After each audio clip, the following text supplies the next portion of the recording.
largest bake shop chain. Sa unang hirit, bisyong totoo ang unang hirit. Alright mga puso, welcome back sa unang hirit. Ayun ako sa pagkatapos ng malupit na bagyong Pedring Patikyel. Ako maraming tao nangangailangan ng tulong, maraming taong kailangan ng pagkain. Oo, pero Drew, hindi lang puro delata at kung ano-ano pa ang pwede natin ibigay. Marami palang iba na pwede ibigay na hindi agad napapanis. At para dyan, kasama po natin ngayon si Jeannie Chef. Jeannie Parong. Good morning, Chef! Good morning. Okay. Go ahead. So, Chef, ano mga pagkain nasa harapan natin na pwede natin, donate, actually? Okay, for lunch, pwede tayong bangus steak, adobong baboy, skabeching tilapia, tapos pritong isda, and sinigang na manok. Chef, ano po ang ingredient dyan na magkapareho na pwede na hindi napapanis? Oo.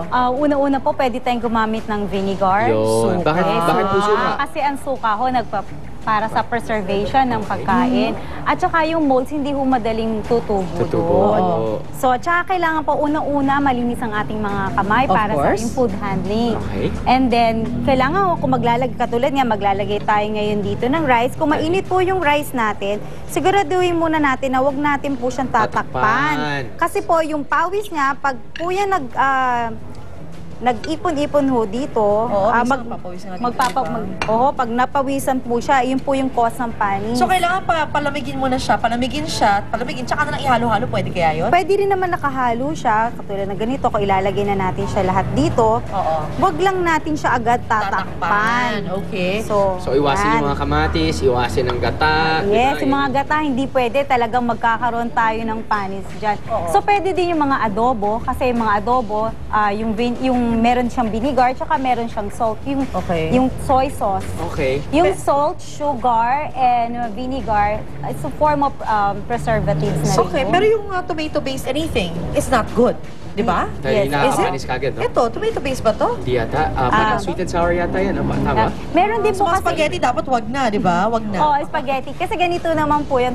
Kasi pag mainit naman po kasi siya, talagang magkakaroon ho ng moisture doon. Tapos doon ang start ng pagkapanis. But pwede naman ginawa natin na ganyan. Wag na natin lagyan ng maraming kapag rice, kung hindi naman rice meal, kapag pinag-uusapan natin mga sandwiches, Okay. Uy, may chicken. Pwede peanut butter. Ayan.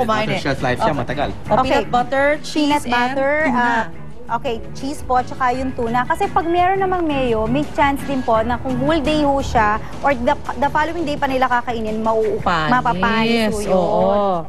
So yun na maganda. Okay. Yes. Yes, you're talking about kasi pag i-distribute natin to, sabihin natin, pwedeng umabot sa 1 linggo eh. So kailangan talagang or at least the whole day or 2 days, di ba, in distribution. Kasi ang daming tao sa evacuation center. How about yung naka-plastic na ganyan? Nakikita mo may moisture siya, Oo. So dapat po kasi hindi muna natin agad siya. Pag pinlastic po natin, open muna natin. Wag na natin siya agad i-close. Oo. Tapos yung mga rice nga pala, okay ba yung sinangag na instead of just white rice? Is it, kumbaga, longer shelf life ba to? I think any rice naman yata pwede, no? Okay. Alright. Thank you very much, Chef Jeannie. Thank you. At yun naman? Ngayon punta tayo sa San Simon, Pampanga kay Monica. Speaking of proper packing and proper food na pwede ipamigay, may nagpapamigay yata si Monica dyan ng pagkain. Go, Mon! Hi, Mon!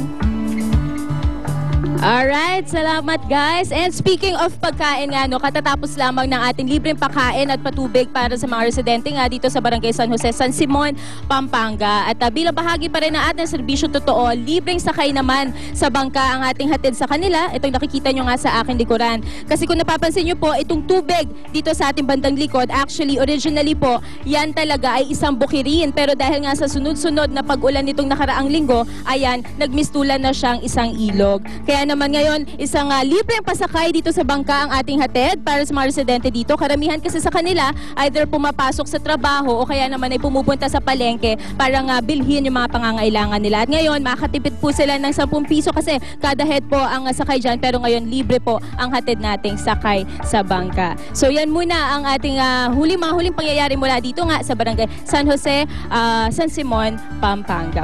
Babalik po ang unang hirit.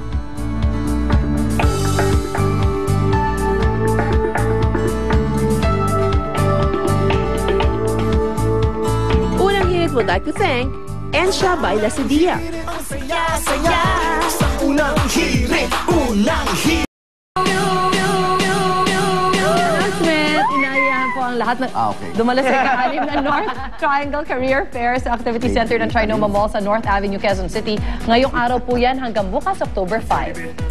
Pansamantala po muna namin puputulin ang ating UX Telethon ngayong umaga.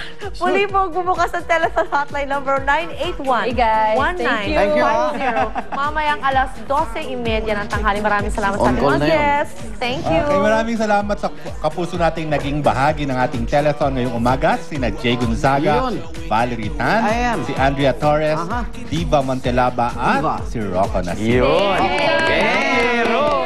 Tumulong na sila, ginutom pa lang sila. Thank you. Alam, maaari pa rin kayo siyempre tumawag sa hotline ng GMA Kapuso Foundation sa numerong 982-7777, local 9901 at 9905.